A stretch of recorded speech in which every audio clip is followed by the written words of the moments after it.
कर्म करना हाथ तेरे, कर्म की सब बात है। वैदिक रावण संहिता, मानव तेरे साथ है। ओम नमः शिवाय। बाबा महाराज कल्याण करे, रक्षा करें।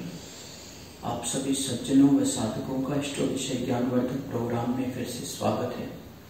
सज्जनों, बिना समय गंवाए फिर से एकादशी की कथा को श्रवण करते हैं। मोक्षदा एकादशी। युधिष्ठिर बोले, हे देव देवेश्वर, मार्गशीर्ष मास के शुक्ल पक्ष में कौन सी एकादशी होती है, उसकी क्या विधि है तथा उसमें किस देवता का पूजन किया जाता है? हे स्वामी, यह सब यथार्थ रूप से बताइए। श्री कृष्ण जी ने कहा, हे नृपश्रेष्ठ, मार्गशीर्ष मास के शुक्ल पक्ष की एकादशी का वर्णन करूंगा, जिसके श्रवण मात्र से वाजपेय यज्ञ का फल मिल जाता है। ये तो बहुत अच्छी बात है। आज हम इस कथा को कह रहे हैं और आप लोग सुन रहे हैं, तो वाजपेय यज्ञ के अधिकारी बन जाते हैं। इस एकादशी का नाम मोक्षदा एकादशी है, जो सब पापों का अपहरण करने वाली है। हे राजन, उस दिन यत्न पूर्वक तुलसी की मंजरी तथा धूप आदि से भगवान दामोदर का पूजन करना चाहिए। पूर्वोक्त विधि से ही दशमी और एकादशी के नियम का पालन करना चाहिए। मोक्षदा एकादशी बड़े बड़े पातकों का नाश करने वाली है। उस दिन रात्रि में मेरी प्रसन्नता के लिए नृत्य, गीत और स्तुति के द्वारा जागरण करना चाहिए। जिसके पितर पाप वश नीच योनि में पड़े हुए हों, वे इस एकादशी का व्रत करके इसका पुण्यदान अपने पितरों को कर दें, तो पितर मोक्ष को प्राप्त होते हैं। इसमें तनिक भी संदेह नहीं है। पूर्व काल की बात है, वैष्णवों से विभूषित परम रमणीय चंपक नगर में वैखानस नामक राजा रहते थे।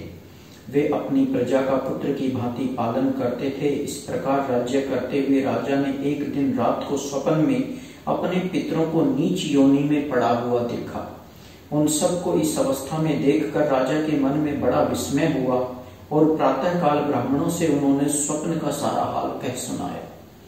राजा बोले, हे ब्राह्मणों, मैंने अपने पितरों को नरक में गिरा हुआ देखा है। वे बारंबार रोते हुए मुझसे यूं कह रहे थे कि तुम हमारे तनुज हो, इसलिए इस नरक समुद्र से हम लोगों का उद्धार करो। हे द्विजवरों, इस रूप में मुझे मेरे पितरों के दर्शन हुए, इससे मुझे चैन नहीं मिलता। मैं क्या करूं, कहां जाऊं? मेरा हृदय रूंधा जा रहा है।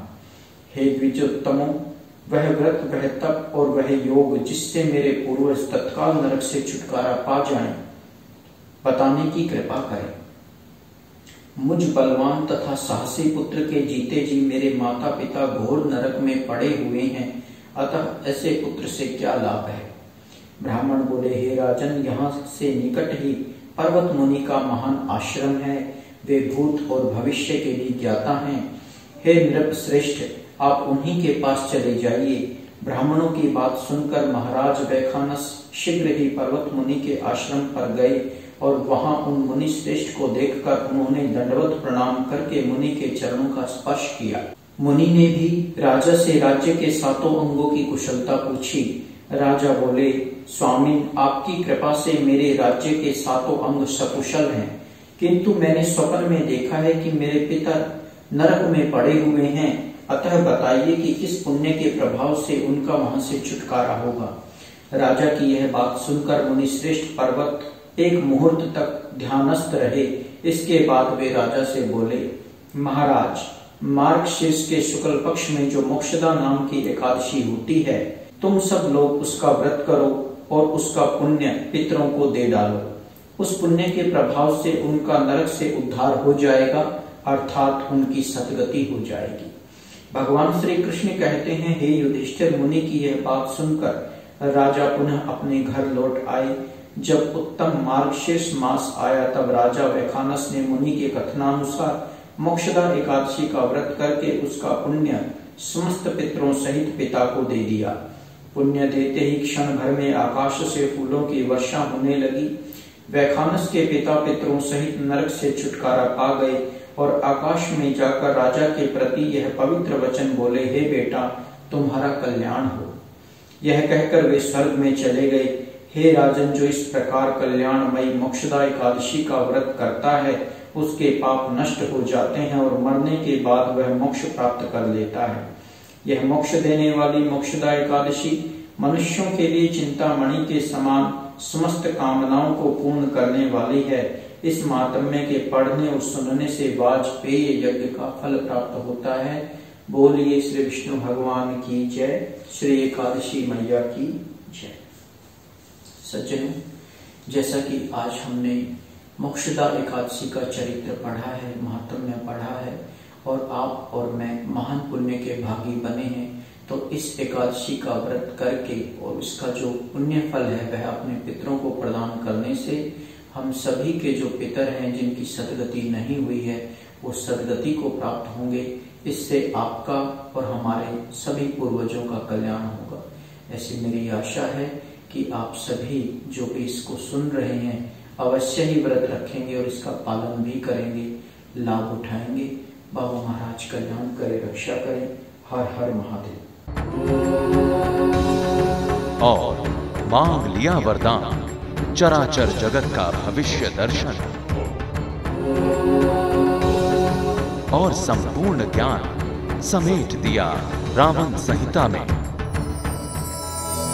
महान ग्रंथ वैदिक रावण संहिता आधुनिक और प्राचीन ज्ञान का संगम है। वैदिक रावण संहिता आपके 3 जन्मों का लेखा जोखा बताती है। वैदिक रावण संहिता पूर्व जन्मों के किन कर्मों से आ रही है भाग्य में रुकावट बताती है। वैदिक रावण संहिता कर्म दोष को काटकर पूर्ण सुखी होने का रास्ता दिखाती है। वैदिक रावण संहिता।